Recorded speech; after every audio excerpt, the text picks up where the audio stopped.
आज हम ये तो कह रहे हैं कि नबी की शान में गुस्ताखियां हो रही हैं, लेकिन उसका जवाब क्या? उसका जवाब ये नहीं है जो हम देने की कोशिश कर रहे हैं। आज सारी दुनिया के दुश्मनों को, आका की शान में गुस्ताखी करने वालों को, ऐ मुसलमानों अगर जवाब देना है तो एक जवाब दो। ये सोशल मीडिया के जरिए दुनिया भर के मुसलमान सुने, पूरे मुल्क के मुसलमान सुने, एक ही जवाब है, एक ही जवाब है। अगर इन दुश्मनों को सबक सिखाना है, अगर आप चाहते हैं कि दुश्मन लरजने लगे, हमें देखकर कांपने लगे और उसकी जुर्रत न हो सके कि हमारे नबी की शान में कुछ बोल सके, तो एक ही काम है, एक ही जवाब है। एक काम करो दुनिया भर के मुसलमानों, अगर तुम चाहते हो कि कोई भी दुनिया में नबी की शान में गुस्ताखी ना करे, किसी की जुर्रत ना हो सके, किसी के अंदर ये हिम्मत पैदा ना हो सके, तो एक काम करो, अपने आप को इस्लामी तौर तरीकों के मुताबिक बिल्कुल ढाल लो। चेहरों को सुन्नत मुस्तफा से सजाकर, सरों पे टोपियां रखकर, लिबास इस्लामी पहनकर मस्जिदों में पांचों वक्त में निकल के आओ। तुम्हारी मस्जिदों में तादाद बढ़ेगी, खुदा की कसम दुश्मन के सीने पे खंजर चल जाएगा। तुम एक दिन के लिए आते हो ना, घबराते हो। एक दिन हफ्ते में आते हो ना तुम जुमे में मस्जिदों में, तुम्हारी भीड़ को देखकर लोग खाइफ हो जाते हैं। ईद के दिन जब तुम निकल के आते हो, मस्जिदों के अंदर नमाजें अदा करते हो, सड़कों पर जब टोपी नजर आती है, कुर्ता पजामा नजर आता है, थर्राने लगते हैं दुश्मनाने इस्लाम। तुम्हें किसी से अभी फिलहाल लड़ने की जरूरत नहीं है, किसी को गाली देने की जरूरत नहीं है, क्योंकि गाली इस्लाम नहीं सिखाता। जो इस तरह की हरकतें कर रहे हैं, बस मैं ज्यादा तो कुछ नहीं मगर इतना जरूर कहूंगा, जो अंदर होता है वो बाहर जरूर आता है। अंदर जो होता है वो बाहर आता है। अगर अंदर गंदगी है तो बाहर भी गंदगी निकल के आएगी। और ये जबान जो है ना, जबान इंसान एक दुकान की तरह है, जबान उस दुकान का दरवाजा है, शटर। ये जबान खुली तब पता लगा कि अंदर है क्या। इंसान तो दुकान की तरह है, दुकान का दरवाजा बंद हो तो फिर अंदर का पता कुछ नहीं, अंदर क्या है। सोना चांदी भी हो सकता है, डायमंड भी हो सकता है, और ये भी मुमकिन है अंदर कोयला हो। पता कैसे चलेगा? जब दरवाजा खुलेगा पता लग जाएगा अंदर क्या है। तो इंसान भी एक दुकान की तरह है, इसकी जबान इसका दरवाजा है। जब जबान से ये बोलेगा, जब ये दुकान का दरवाजा खुलेगा तब पता लगेगा अंदर कोयला है या अंदर हीरा है। तेरे किरदार का पता तेरी जबान देती है, तेरे किरदारों कैरेक्टर का पता तेरी जबान देती है। ऐ नबी पे भौंकने वाले, तेरी जबान ने बता दिया तू कितना बड़ा गंदा है, तेरी जबान ने बता दिया तू कितना बड़ा बदकिरदार है।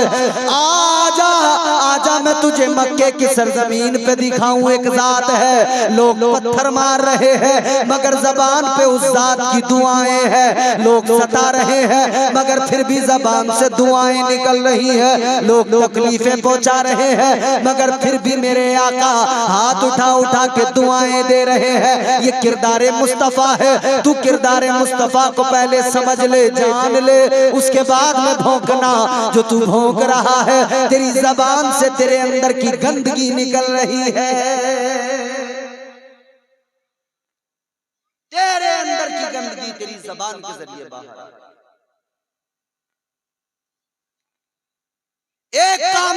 मुसलमानों अपने आप को नमाजी बना लो, सच्चा मुसलमान बना। अगर मस्जिदों में जबीनें झुकाई होती तो आज ये हालत न होती। हमने उर्स के मेले तो बड़े बड़े लगाए, कव्वालियों में ढोल तो खूब बजाए, खूब नाचे, खूब ठुमके लगाए, मगर मस्जिद में कभी नहीं आए। नदीम भाई, ये हकीकत है, ये अलमिया है।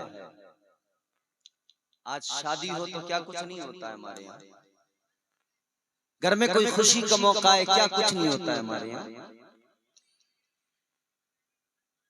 ये याद क्यों नहीं रखते कि ये खुशियां देने वाला परवरदिगार है। अगर खुशी मिलने के बाद भी अल्लाह का शुक्र अदा नहीं किया, सजदे में सर नहीं रखा, तो फिर हमसे बड़ा बेकार इंसान कौन। भाई हम परेशानी में हो, हमें पैसों की जरूरत हो, कोई हमें 1000 रुपए दे दे, 5000, 10,000 रुपए दे दे, हम 10 लोगों से जिक्र करते कहते साहब इनका एहसान है,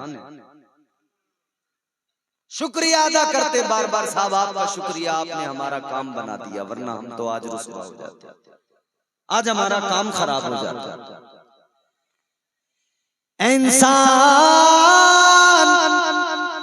ऐ मुसलमान, तेरी अक्ल को क्या हो गया। दुनिया वालों का शुक्रिया अदा करता है, अपने मालिक हकीकी का शुक्र अदा नहीं करता। क्या हो गया, दुनिया वालों का शुक्र अदा करता है, अपने रब का शुक्र अदा नहीं करता। याद रखना, अल्लाह का शुक्र अदा करना बेहद जरूरी है। कुरान कहता है लइन शकरतुम लअज़ीदन्नकुम, और शुक्र से नेमतें बढ़ जाती हैं, ये भी याद रखना। हर हाल में बंदे को चाहिए राजी बरज़ा रहे, अल्लाह की रजा में राजी, साबिर और शाकिर रहे। आज हम जरा सी मुसीबत आई, शिकवे तो 1000 हमारी जबान पर। घर में कोई बीमार हो जाए, शिकवे बड़े, पता नहीं साहब क्या हो गया हमारे घर में, तो न जाने कौन सा ऐसा अज़ाब है, अल्लाह रहम करे। हम बार बार दोहराते हैं जुमले कि साहब पता नहीं क्या हो गया, अल्लाह नाराज हो गया। कहते हैं कि नहीं? बोलो, अरे बोलो, कारोबार में नुकसान हो जाए कहते हैं कि नहीं कि पता नहीं क्या हो गया, अल्लाह नाराज है। कारोबार के नुकसान पे समझ में आया अल्लाह नाराज है। घर में कोई बीमार हुआ तब ख्याल आया कि कहीं अल्लाह तो नाराज नहीं है। लेकिन आम दिनों में कभी ख्याल नहीं आया कि मैं हर दिन वो काम करता हूं जिससे मेरा रब नाराज होता है। सुबह से शाम तक कितनी नाफरमानी, एक दो नहीं। सुबह को जब बिस्तर से उठते हैं ना, रोजाना रात को सोते हैं ना, अल्लाह रहम फरमाए हमारी कौम पर। हमारी कौम रातों को सोना भूल गई, हमारी कौम दिनों में सो रही है। हम जलसों में जाते हैं ना, हमारी रात तो जलसों में जाने में और वहां से वापस सफर करने में यूं ही जागते हुए गुजरती है। मगर जब हम निकलते हैं रात के 2 बजे किसी मुस्लिम आबादी से निकले तो हम देखते हैं कि वहां पर चाय का होटल खुला हुआ है और मुसलमान लड़के बैठ के सिगरेट पी रहे हैं, चाय में चुस्कियां लगा रहे हैं। उसके 1 घंटे के बाद में जब ये हमारा नौजवान 2-3 बजे तक 2 बजे तक जाग के सिगरेट पी के चाय पी के जाके फिर पढ़ता है ना, सोता है, उसी वक्त में 1 घंटे बाद हम देखते हैं गैरों के बच्चे उठ गए होते हैं सोकर, और वो रास्तों में मिलेंगे दौड़ लगाते हुए, भागते हुए, वर्जिश करते हुए मिलते हैं।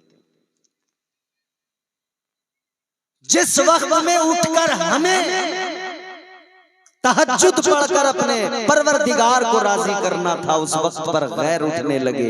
हम उस वक्त पर जाके बिस्तरों पे औंधे पड़ गए। एक बात सुनो गौर से, हर रोज नींद आती है, सोते हो? हुजूर का फरमान है, नींद जो है ना ये मौत है, हल्की मौत, हल्की मौत। एक बात जरा सोचना, हम हर रोज रात को जब सोते हैं हल्की मौत हमें आ जाती है, तो सुबह को उठकर हमें सबसे पहले क्या करना चाहिए? ऐ सुन्नी मुसलमानों, सुबह को उठकर सबसे पहले अल्लाह का शुक्र अदा किया करो, अल्लाह की बारगाह में सर झुकाया करो, इसलिए कि हमको तो रात में हर रोज हल्की मौत आती है, रोज मौत आती है। ये अल्लाह ताला का एहसान है, परवरदिगार का करम है, हम हर रोज मौत हमें आती है और अल्लाह ताला हर सुबह हमें नई जिंदगी अता फरमाता है। वो चाहे तो रात को जब हम सोए सुबह को उठ ही ना पाए। बोलो कितने होते हैं जो रात को सोए सुबह को उठ ही नहीं पाए? खत्म। रात जब सोने से पहले बातें कर रहा था, अपनी ताकत पे भी से ज़ौम था, अपने हुस्न पर भी से घमंड था, अपनी दौलत पर भी से बड़ा घमंड था। रात के 2 बजे अटैक आया, दिल का दौरा पड़ गया, दौलत किसी काम में नहीं आ रही, ताकत किसी काम में नहीं आ रही, पहलवान तो है मगर एक दिल के दौरे में हाथ नहीं उठता, पैर नहीं उठता, जमीन पे पड़ा तड़पने लगा है। कहाँ गई तेरी ताकत? ताकत पे इतराने वाले, तू तो इस ताकत के बल पर लोगों के माल पे कब्जा किया करता था, इस ताकत के बल पर तू तो गरीबों को सताया करता था, इस ताकत के ज़ौम में तूने न जाने कितनों के पैसे मार लिए, इस ताकत के ज़ौम में तूने न जाने कितनों को सताया, पड़ोसियों को तूने सताया, भाइयों को तूने सताया, जमीनों पे कब्जे तूने किए, हराम हलाल का फर्क तूने मिटाया। ये ताकत का ही तो ज़ौम था, मगर बता क्या हुआ तेरी ताकत का? एक जरा सा दिल का दौरा पड़ा, तू जमीन पे पड़ा है, तड़प रहा है, कहाँ गई तेरी ताकत? पता लग गया ये ताकत किसी काम की नहीं है अगर अल्लाह का करम शामिल न हो। अगर अल्लाह का करम शामिल न हो, तेरी ताकत तुझे बचा लेगी। और सुनो, फिरौन की ताकत फिरौन को न बचा सकी। बोलो बात आ रही है समझ में? फिरौन की ताकत फिरौन को न बचा सकी, नमरूद की बादशाहत नमरूद को न बचा सकी। याद रहे, दुनिया में जन्नत बनाने वाला वो शख्सात अपनी जन्नत में कदम ना रख सका तो फिर तुम्हारी औकात ही क्या। 400 साल तक फिरौन के सर में कभी दर्द नहीं हुआ। तू हर रोज एक टैबलेट खाता है तब तेरा दिन सही गुजरता है। कभी तेरे सर में दर्द है, कभी तेरे पैर में दर्द है, कभी तेरे जिस्म में दर्द है, कभी तेरे कान में दर्द है, कभी तेरी आंख में दर्द है। तू दर्द का सताया हुआ और वो 400 साल तक न कभी उसे बुखार आया फिरौन को, न कभी उसे सर में दर्द हुआ, न कभी कोई तकलीफ हुई, न कभी उसके पैर में दर्द हुआ। वो 400 साल तक ऐसी जिंदगी जिसने गुजारी हो, मगर अल्लाह के मुकाबले पे आया तो अल्लाह ताला ने दरियाए नील में गर्क करके मार दिया। अब सोच, तू तो दवाइयों पे वैसे भी रोजाना कई टैबलेटें खा के जिंदा है, तेरी भी साथ क्या है, तेरी औकात क्या है। अल्लाह ताला के मुकाबले में चाहे जितना बड़ा पहलवान क्यों ना आ जाए, खुदा की कसम अल्लाह सबसे बड़ी ताकत का नाम है, अल्लाह सबसे बड़े सुपर पावर जात का नाम अल्लाह है। आज ये जो दुनिया इतरा रही है ना कि हम एटमी पावर हैं, हमारे पास बम है, हमारे पास मिसाइल है, हमारे पास बारूद है। आज जो ये इसराइल इतरा रहा है ना कि मैं फलस्तीन का खात्मा कर दूंगा, मैं फलस्तीन पे बम गिराऊंगा, एटमी पावर हूँ, एटमी ताकत हूँ। ये जो अमेरिका ज़ौम में रहता है ना कि मेरे पास में बम है, मेरे पास में हथियार है, मेरे पास में फौज है, मगर याद रहे हम दुनिया को बताना चाहते हैं अल्लाह ताला जब मारने पे आता है सारी दौलत, सारा माल, सारी ताकत एक तरफ रह जाती है।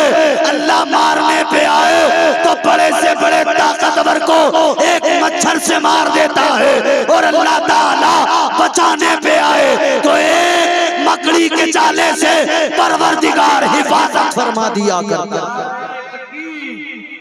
रिसालत मसलके आला हजरत, वाह जिंदाबाद जिंदाबाद, बहुत खूब हजरत, वाह। ना इतरा ना कभी ताकत, ये ताकत का ज़ौम जिसने गाफिल कर दिया, जिसने रब से दूर कर दिया, जिसने एहसान फरामोश बना दिया, जिसने हराम हलाल के फर्क को खत्म करके रख दिया। हराम और हलाल का फर्क आज कौम के अंदर बिल्कुल खत्म होता जा रहा है। सारी बातें अपनी जगह दुरुस्त हैं, मगर मैं देख रहा हूं इस दौर के अंदर बड़ा बड़ा मैंने दाढ़ी वाला हाजी आदमी भी देख लिया जो सूद का ब्याज का कारोबार कर रहा है। मैं देख चुका हूं अपनी आंखों से। जानते हो कमीशनों के नाम पर हराम की दौलत, झूठ बोल बोल कर इधर उधर से हड़प करने वाली ये आदत किस नतीजे पे पहुंच गए हैं। जब हलाल लुक़्मे पेट में जाएंगे नहीं तो अंदर से दिल कैसे साफ हो पाएगा। ताजदारे मदीना वाली ये कायनात मुस्तफा जाने रहमत के आशिक को याद रखना, तुम्हारे मेरे आका ने फरमाया, मेरे मुस्तफा करीम का फरमाना, आका फरमाते जब मैं मेराज पे गया मैंने कई मनाजिर देखे। आका ने फरमाया एक मंजर मैंने ऐसा देखा, मैंने जहन्नमियों को जहन्नम के अंदर जब देखा, कुछ ऐसे जहन्नमी पाए, ऐसे लोगों पे मेरा गुजर हुआ। आका फरमाते उनके पेट बहुत बहुत बड़े थे। या रसूल अल्लाह कितने बड़े? आका ने फरमाया इतने बड़े जितने लोगों के बड़े बड़े मकान होते हैं। अल्लाह, सोचो सोचो, इतने बड़े बड़े पेट जितने लोगों के बड़े बड़े मकान होते हैं। अब दिल दहल जाएगा। आका फरमाते उनके बड़े बड़े पेट, आका फरमाते मैंने देखा उनके पेटों के अंदर जहरीले सांप, जहरीले बिच्छू बार बार डसते हैं, वो डसते हैं, ये तड़पता है, वो मुसलसल डस रहे हैं, ये तड़प रहा है। आका ने फरमाया इसे एक लम्हा सुकून नहीं। जब वो जहरीला जानवर डसता है इसका सारा जिस्म नीला पड़ जाता है जहर से। मुसलसल हर लम्हा इसे तकलीफ दी जा रही है। अर्ज किया गया या रसूल अल्लाह वो कौन लोग? आका ने फरमाया वो लोग जिनको ये अजाब दिया जा रहा है। हुजूर ने फरमाया वो लोग हैं। आका ने जिब्राइल से कहा था जिब्राइल कौन है? बुलबुले सिदरा ने कहा या रसूल अल्लाह ये आपकी उम्मत के वो लोग हैं जो सूद का काम करते थे। अल्लाह अकबर। ये जो खा रहे हैं ना लोग बड़े मजे से, हराम का पैसा, सूद का पैसा। कहीं 2 लाख रुपए दे दिए किसी को, और कह दिया भैया तू मुझे महीने में इतने बढ़ा के देते रहना। नए नए नाम दे दिए, कहने लगे फाइनेंस का काम करते हैं। अंग्रेजी की आड़ में अपने हराम की दौलत को तू छुपा नहीं सकता है। परवरदिगार आलम सब जानता है, तेरे दिलों के राज जानता है। वक्त है अभी भी अपने आप को बदल लिया जाए। माले हराम से परहेज करो, हलाल रोजी तलाश करो। कम हो लेकिन हलाल रोजी, ज्यादा हराम की दौलत से कम हलाल की अच्छी है। आज तो आप कमाओगे, अपनी औलाद को खिलाओगे, कल मैदान महशर में ये औलाद जिसने आज आपकी दौलत पे ऐश किया होगा, आप कमा कमा कर लाए, आपने औलाद के ऐशो इशरत के सामान किए, अपनी बीवी बच्चों के ऐशो इशरत के सामान किए। कल जब इनसे सवाल होगा ये कह देंगे या अल्लाह हमें नहीं पता अब्बा कहां से लाता था उसकी जिम्मेदारी थी, हम तो बस खर्च करते थे। ये कह देंगे या अल्लाह हमें क्या पता कहां से लाया, कैसा लाया, हराम लाया, हलाल लाया, हिसाब किसको देना पड़ेगा। आज तू अपने ऊपर खर्च नहीं करता, जो कुछ लाता है अपने बीवी बच्चों पे खर्च कर देता है। मगर सोच कल यही बीवी बच्चे होंगे मैदान महशर में, अल्लाह के हुजूर कह देंगे या अल्लाह हमें क्या पता ये लाता था, इससे हिसाब ले। कर लो जितना करना है,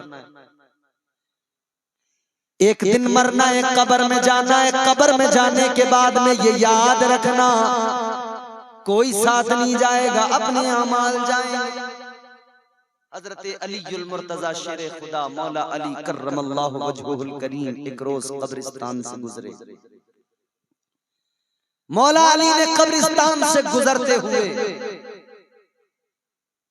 कब्र वालों से फरमाया, ए कब्र वालों बताओ तुम्हारा क्या हाल है। मौला अली ने फरमाया कब्रों से आवाज कोई नहीं आई। मौला अली ने दोबारा फरमाया, ए कब्र वालों बताओ किस हाल में हो। अगर तुम नहीं बताते तो मैं तुम्हें बताऊं, इधर तुम्हारे पीछे तुम्हारे घरों का क्या हाल है। कब्रों के अंदर से आवाज आई, अली बताओ जरा हमारे घरों का क्या हाल है। मौला अली ने फरमाया, ए कब्र वालों तुमने जो बड़े बड़े घर बनाए थे, तुमने जो जमीनें खरीदी थी, तुम इधर छोड़ के गए, इधर तुम्हारे बच्चों ने सारी जमीनों को बांट लिया, घरों में दीवारें खड़ी कर दी।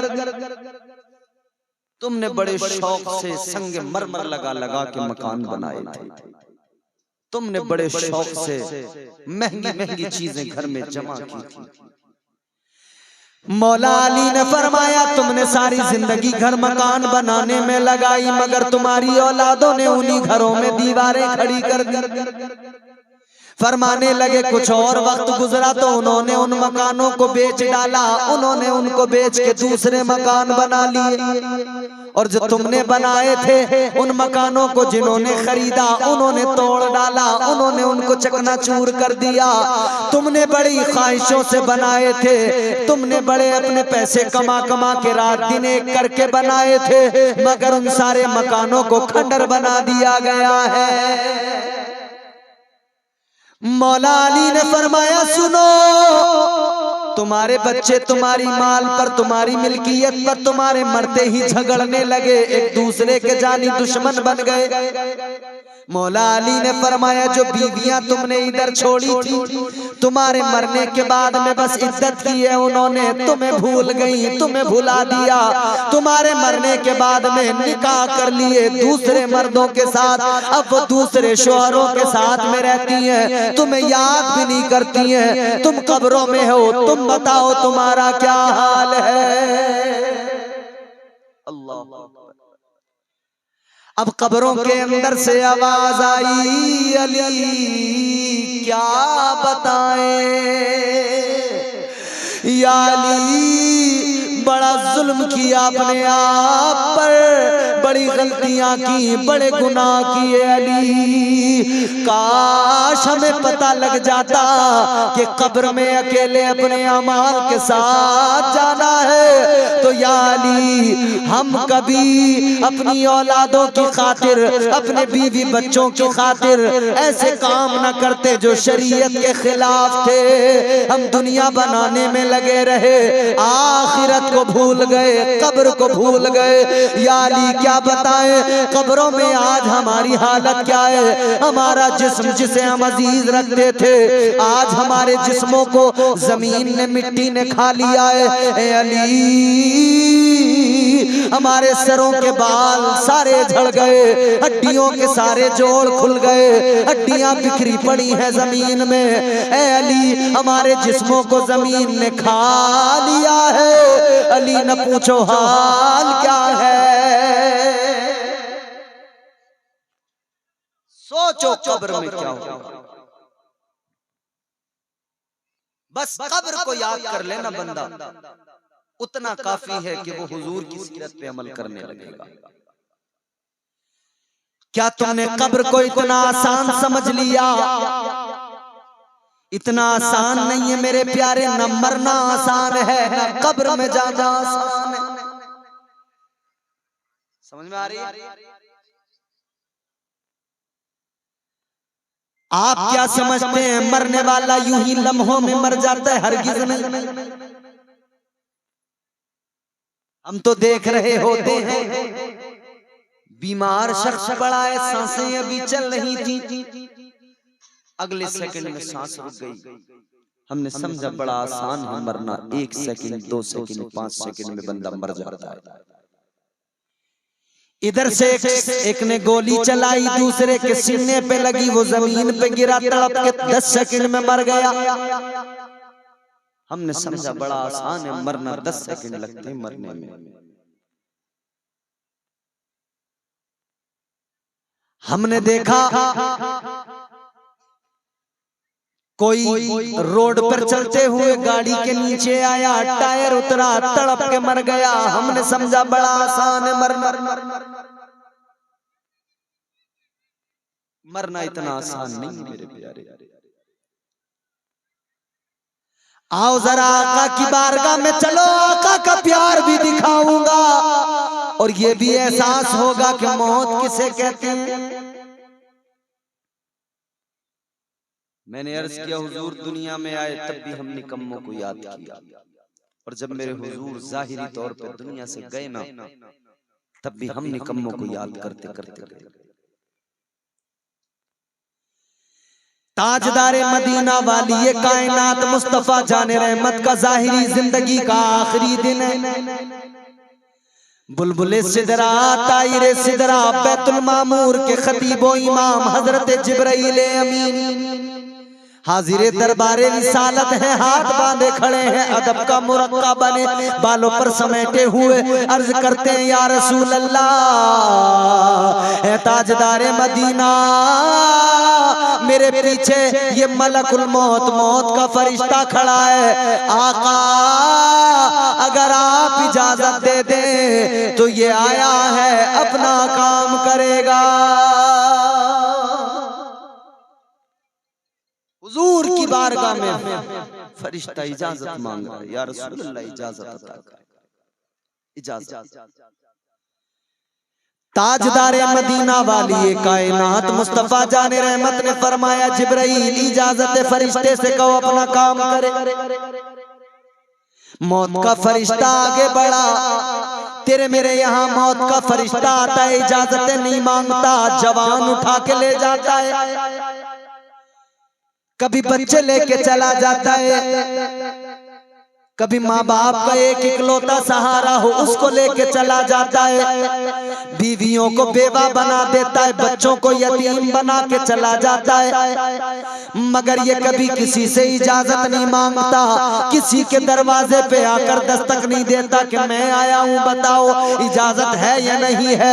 आ जान ले नबी को अपनी तरह कहने वाले तू भी समझ ले, तेरे दरवाजे पे मलकुल मौत आता है, पकड़ के ले जाता है। मेरे नबी की बारगाह ये है, मौत का फरिश्ता भी आया है तो जिब्राइल को वसीला बना के आका की बारगाह में इजाजत मांग रहा है। इजाजत मांगी मौत के फरिश्ते ने, हुजूर ने इजाजत दी। अब आप सीने पे हाथ रख के मेरे ये जुमले सुन लेना। ये जुमले अगर तुमने अपने दिल की तख्ती पे लिख लिए, खुदा की कसम मेरी तकरीर सारी बस समझ लो, सारी तकरीर का लुब्बे लुबाब है, सारी तकरीर का निचोड़ है ये जुमले। फरिश्ता आगे बढ़ा, आपके मेरे नबी कायनात के इमाम ताजदारे मदीना मुस्तफा जाने रहमत की रूह को कब्ज करने के लिए फरिश्ता जैसे आगे आया, रूह कब्ज करना शुरू किया। मेरे आका ने फरमाया फरिश्ते तकलीफ हो रही है।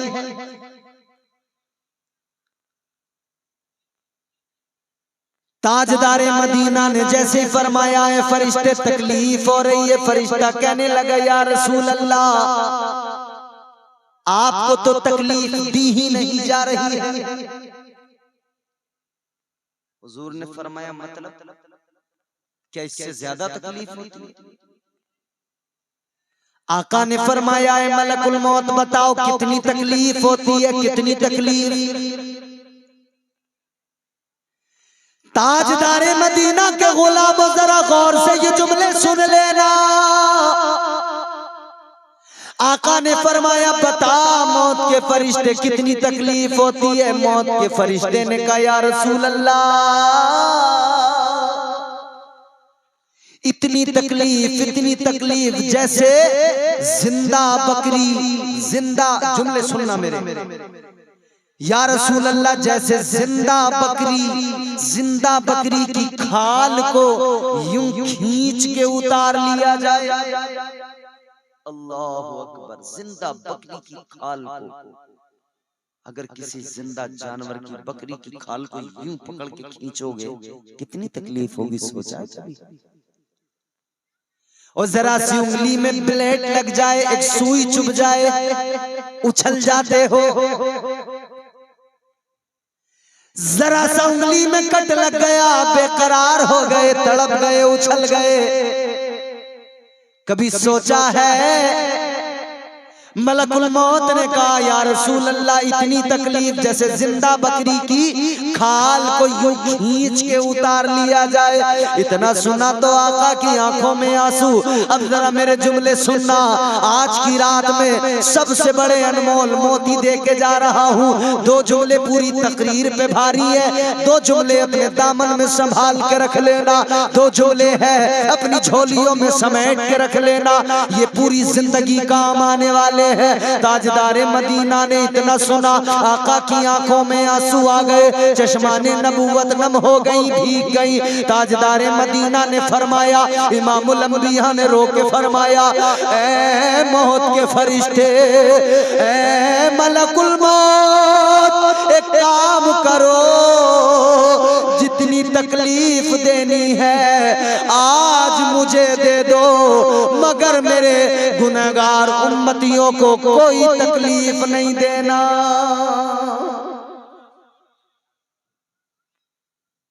ये प्यार है हुजूर को हमसे, ये प्यार है ताजदारे मदीना को हमसे। आए दुनिया में आका तब हमसे प्यार इतना कि हमारे लिए दुआ, गए दुनिया से आका जाहिरी तौर पर तब आका को उम्मत से हम निकम्मों से प्यार इतना कि आका ने मलकुल मौत से भी कह दिया, मलकुल मौत, मौत के वक्त की सारी सख्तियां, सारी तकलीफें मुझे दे दो, मेरी उम्मत को कोई तकलीफ न देना, मेरी उम्मत को कोई तकलीफ न पहुंचाना। ये प्यार है मुस्तफा का। ए उम्मतियों, आका ने इतना प्यार किया, तुम बताओ तुमने नबी से कितना प्यार किया है। आका ने फरमाया नमाज मेरी आंखों की ठंडक है, तुमने नमाज कभी नहीं पढ़ी, पढ़ते ही नहीं।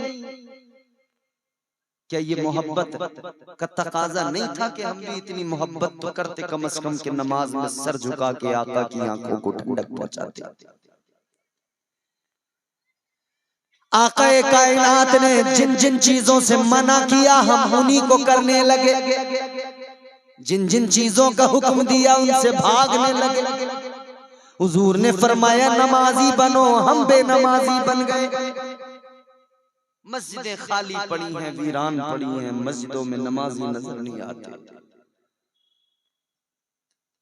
जानते हो जब तक नमाजी नहीं बनोगे तब तक कामयाबी नहीं मिल सकती है, क्योंकि पांचों वक्त मस्जिद से आवाज आती है हय्या अलस सलाह, हय्या अलल फलाह। ये मस्जिदों के मीनारों से आवाज जो आती है, ये हर रोज आपको, मुझे, हर मुसलमान को झंझोड़ती है, ये आवाज जगाती है। और अल्लाह ताला का कासिद बुलाता है, कहता है आ जाओ कामयाबी की तरफ। तो जहां कामयाबी है वहां हम जाने को तैयार नहीं, तो फिर दर दर भटकते रहो, कामयाबी मिलने वाली नहीं है। कामयाबी मिलेगी तो वहीं जाके मिलेगी जहां से रोज बुलाया जा रहा है कामयाबी की तरफ आ जाओ। मगर उस कामयाबी को हमने नजरअंदाज कर दिया, उस कामयाबी की तरफ हम जाने को तैयार नहीं है। आखिरी बात सुने, गुफ्तगू खत्म करता हूं अजीजों। बेनमाजी मुसलमानों, शराबी मुसलमानों, जुआरी मुसलमानों, जिनाकार मुसलमानों, बदकार मुसलमानों। बताओ शराब के अड्डों पे जो खड़े हैं लोग मुसलमान, कोई मोहम्मद अली है, कोई मोहम्मद हुसैन है, कोई शराफत अली है, कोई शराफत हुसैन है।